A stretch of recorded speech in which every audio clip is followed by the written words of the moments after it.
దాదాపు ఓ 3 దశాబ్దాల క్రితం అందరి యువతలాగే ఓ 20 ఏళ్ల కుర్రాడు జీవితం విసిరే సవాళ్లను ఎదుర్కొంటూ వాటి సమాధానాల కోసం ఎదురుచూస్తున్నాడు. ఏం చెయ్యాలో తెలియని నిస్సహాయత, ఏమవ్వాలో తెలియని అసహనం. ప్రపంచం ప్రశ్నల పుస్తకంలా కనిపిస్తోందే తప్ప ఎక్కడ చూసినా జవాబు జాడేలేదు.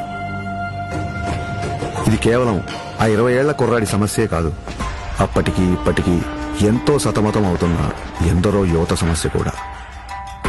ఇలా సతమతం అవుతూ ఎటు వెళ్లాలో తెలియని సమయంలో మార్షల్ ఆర్ట్స్ అతనికి మార్గమయ్యింది.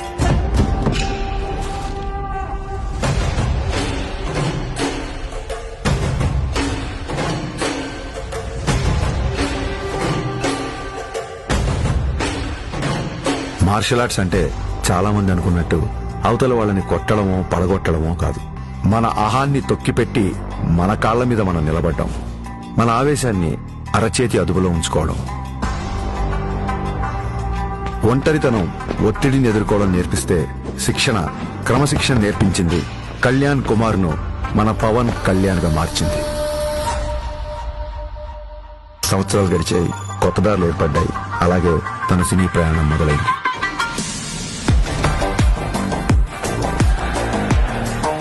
తను నేర్చుకున్న కళకు శిక్షణ తోడయ్యేసరికి అది తెర మీద నిజంలాగే కనిపించింది.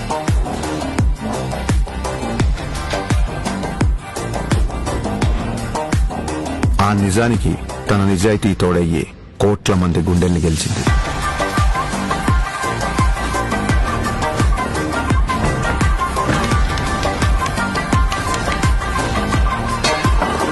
ప్రయత్నంలో లోపం లేకపోవడంతో ఫలితానికి సంబంధం లేకుండా ఎంతో మంది అభిమానుల్ని ఆయన దగ్గరికి చేర్చింది.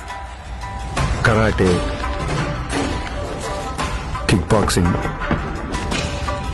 ఎస్క్రిమా, ఇలా మార్షల్ ఆర్ట్ ఏదైనా అదే డిసిప్లిన్, అదే క్రమశిక్షణ. వాటిని కూడా తన సినిమాల ద్వారానే జనాలకు దగ్గర చేశాడు.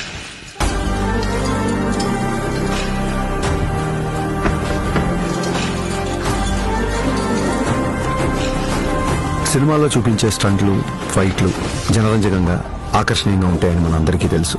కానీ కళ్యాణ్ గారి సినిమాల్లోకి వచ్చిన తర్వాత ఆ యుద్ధ కళల్లో, ఆ ఫైట్స్ లో, ఆ స్టంట్స్ లో ఒక హానెస్టీ, ఒక నిజాయితీ, ఒక క్రమశిక్షణ, ఒక నిబద్ధత కనిపించడంతో ఆ మార్షల్ ఆర్ట్స్ అనేవి జనాల్లోకి చాలా వేగంగా దూసుకెళ్లాయి.